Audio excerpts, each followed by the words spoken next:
세상에 떠도는 기묘한 괴담들. 첫 번째 이야기. 10년간 시간이 멈춰서 괴로워하는 사람.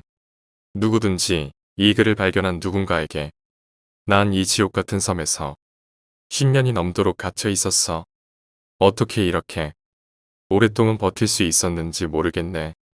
주위와 비교해보면 이제 내 감각은 거의 마비된 것처럼 보여. 그래도 난 여전히 희망을 버리진 않았지만 말야. 난 아주 머리가 좋은 사람도 아니고 오컬트나 초자연적인 현상에 대해서 제대로 알지도 못해. 그래서 지난 몇 년 동안 대체 무슨 일이 일어난 건지 모르겠지만 너무 두려운 것은 사실이야. 만약 이게 말이 된다고 한다면 내 생각엔 아무래도 시간이 좀 찢어진 것 같아. 모든 게 그냥 멈춰버렸어. 이 현상은 서서히 진행돼서 처음엔 마치 모든 꽃과 나무가 그저 천천히 흔들리는 것처럼 보였어. 그러다 사람들은 느릿느릿하게 걷기 시작했고 어떤 사람들은 완전히 멈추기 전까진 마치 거대한 뱀처럼 미끄러지듯이 움직이기도 했어. 날 괴롭히던 건 그런 점진적인 상황의 변화 때문이 아니었어. 이 모든 것을 피할 수 없다는 사실 때문이었지. 나는 내 아내 샤론이 작은 거실 한가운데에서 더 이상 움직이지 않을 때까지 약 1시간 동안 서 있는 것. 그저 바라만 봐야 했어. 아내의 시선은 텅 비어 있었어. 마치 영혼을 들여다 본 것처럼. 마치 영혼이 고통에 사로잡힌 것처럼. 요즘에는 난 너무 지칠 대로 지쳐서 지저분한 소파 위에서 그냥 정신을 잃고 쓰러질 때가 많아. 더 이상 아침마다 아내의 외로운 표정을 보는 걸 견딜 수가 없어서 난 아내의 얼굴 위에 하얀 천을 씌워놨어. 딸캐서린을 들어 올리기 힘들 정도로 경직되기 전까지만 하더라도 침대까지는 데려갈 수 있었는데 그 애는 겨우 6살밖에 안 됐어. 내가 어떻게 고작 6살밖에 안 되는 딸아이를 들어 옮기지 못하겠어? 무슨 말인지 알겠어? 이 악몽과도 같은 지옥을 빠져나가려는 시도도 전부 헛수고였어. 파도가 말야 움직이질 않아. 이 시점에서 내가 미쳐가고 있다는 걸 느낄 수 있었지만 배를 끼워 이곳을 벗어나려는 모든 노력은 전부 의미가 없었어. 배는 쓸모없고 유일하게 남아있던 비행기도 몇 년 전에 추락해 엄청난 재앙만 초래했을 뿐이었어. 전화를 해보려고도 했지만 죄다 불통이었어. 마치 내가 거는 모든 전화가 바로 끊기는 것처럼 끊임없이 삐소리만 들릴 뿐이었어. 이해할 수 없는 비극에서 나는 살아남은 유일한 생존자로서 지금까지 8년을 혼자 지내왔어. 그런데도 내가 희망을 얘기하는 건 모두들 아직 죽지 않았다고 믿고 있어서야. 사람들은 단지 일시적으로 멈춰 있는 거라고 그런 믿음이 있었지만 나를 괴롭힌 건 단지 8년간의 잔혹한 나날들 뿐만이 아니었어. 사람들은 아름답고 젊은 상태로 남아있는 동안 난 살아남기 위해 몸부림쳤고 점점 지쳐만 갔어. 몸은 완전히 탈진해버렸고 내 정신은 바스라졌어. 하지만 신이 날 잊어버리지 않았다는 사실을 알고 있었어. 내 발은 날이 갈수록 점점 무거워져 갔고 다리는 둔해지고 내 움직임에 통제를 잃기 시작했어. 샤론이 굳어버렸을 때처럼 난 눈물을 흘리고 있지 않아. 오히려 난 기쁨의 미소를 짓고 있어. 얼굴을 가린 천을 치워냈을 때 여전히 아내는 너무나도 아름다웠어. 드디어 낙원에 다다른 것만 같은 기분이야. 내 몸은 이제 너무 뻣뻣해. 이젠 너무 굳어져서 이 펜을 쥐는 것조차 많이 힘드네. 드디어 이 끊임없는 유예 속에서 내 사랑하는 가족들과 만나기 몇 초 전 난 내 옆을 흘깃 쳐다봤고 내 몸이 완전히 굳는 순간 아내의 눈이 깜빡였어. 두 번째 이야기. 합숙하다가 생겼던 일. 저희 회사는 매년 사업계획 수립 시 팀 단위로 아파트나 빌라를 1개월 정도 빌려서 합숙을 합니다. 그런데 재작년에는 워낙 집이 안 구해져서 이리저리 수소문 끝에 한 군데를 섭외했었습니다.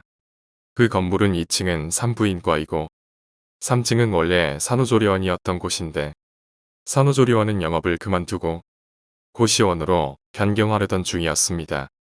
저희 팀장님은 썩 마음에 들지 않으셨는지 다른 곳으로 가자고 하셨지만 대안이 없는 터라 결국 그곳에서 합숙을 하게 되었습니다. 구조는 긴 복도가 거실을 기점으로 좌우로 있고 그 복도에 자그마한 방이 여러 개, 샤워실과 화장실은 거실 가운데에 있는 구조입니다. 이 중 저희는 제일 큰 방 하나와 작은 방 두 개를 쓰기로 했습니다. 나머지 방은 모두 문을 잠궜습니다. 입실한 날 밤이었습니다. 새벽에 갑자기 텔레비전 소리가 들려서 잠에서 깨어났습니다. 소리가 어디서 나는가 했더니 사용하지 않는 구석방의 텔레비전이 켜졌다 꺼졌다 하는 것이었습니다. 알람 설정이 되어 있나 싶어 주인 아저씨에게 꺼달라고 했습니다. 하지만 다음 날도 그 다음 날도 계속 반복되었습니다. 며칠 지나다 보니 적응이 되었고 신경 쓰지 않고 잘 수 있게 되었습니다. 그러던 일요일 다들 집으로 쉬러 가시고 저를 포함한 2명이 남아 있었습니다. 산후조리원으로 운영되던 곳이라 내부에 찜질방이 있어서 거기서 잠깐 낮잠을 자는데 가위에 눌렸습니다. 그날 저녁 팀장님을 제외한 팀원들이 모두 돌아와서 맥주를 한잔하고 있었습니다. 한참 마시고 있는데 샤워실에서 물소리가 나면서 허밍 소리와 함께 씻고 있는 소리가 났습니다. 샤워 커튼 밑으로 발 뒤꿈치도 보였습니다. 팀원 중 안 보이는 한 명이 씻고 있겠거니 그렇게 생각했습니다. 그런데 안 보이던 한 명은 샤워실이 아닌 방에서 나왔습니다. 순간 모두 얼어서 누군가가 장난친 게 아닌가 하며 팀원들의 머리에 물기가 있는 사람이 없는지 서로 확인했습니다. 둘러봤지만 아무도 그런 사람이 없었습니다. 잘 들었나 싶어 샤워실에 들어갔는데 바닥에 물이 흥건히 젖어 있고 긴 머리카락이 떨어져 있었습니다. 참고로 합숙은 남자들만 합니다. 모두 얼어서 당황하고 있는데 구석방에서 전화벨 소리가 났습니다. 잠겨있는 방에서요. 산후조리원을 적으면서 분명 일반 전화는 다 끊어진 상태인데 말입니다. 다들 당황해서 어쩔 줄 모르고 있는데 입구에서 누군가 들어오는 소리가 들리자 벨소리가 끊어졌습니다. 이윽고 저희 팀장님이 오셨습니다. 다시 상황을 정리하고 팀장님께 방금 이상한 일이 있었다고 이야기를 해드렸는데 놀라운 말씀을 하셨습니다.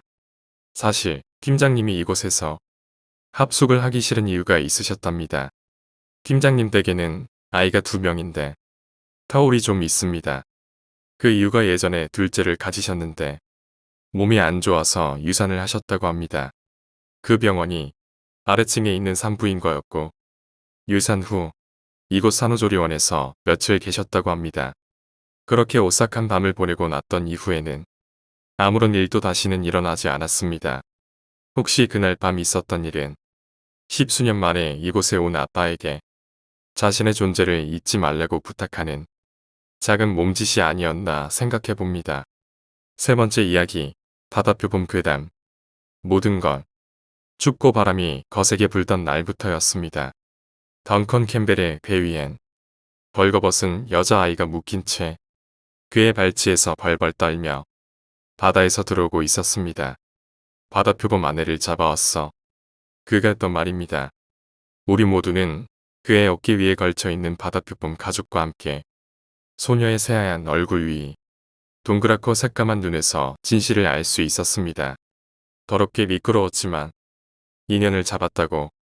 그리고 인연은 절대 나한테서 도망 못 갈 거야.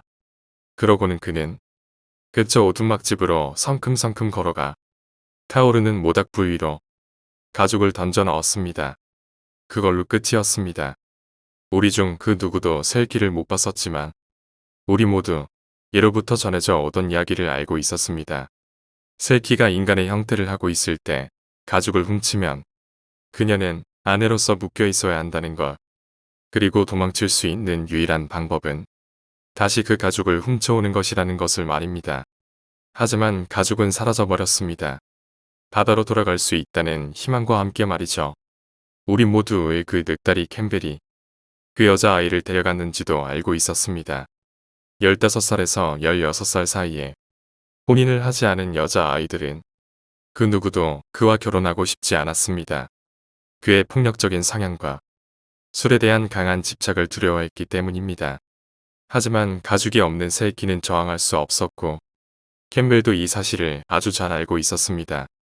전해지던 이야기의 나머지도 곧 이어 사실로 밝혀졌습니다. 셀키는 유순하고 순종적인 아내였습니다.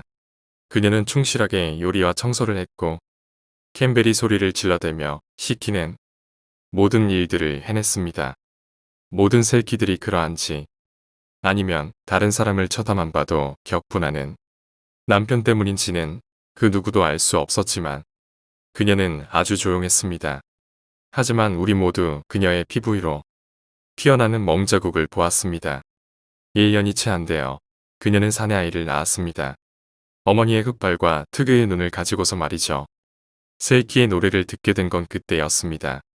그녀의 남편이 바다에 나가 있을 때 오두막집에선 말없이 자장가를 조용히 흥얼거리는 소리가 흘러나왔습니다.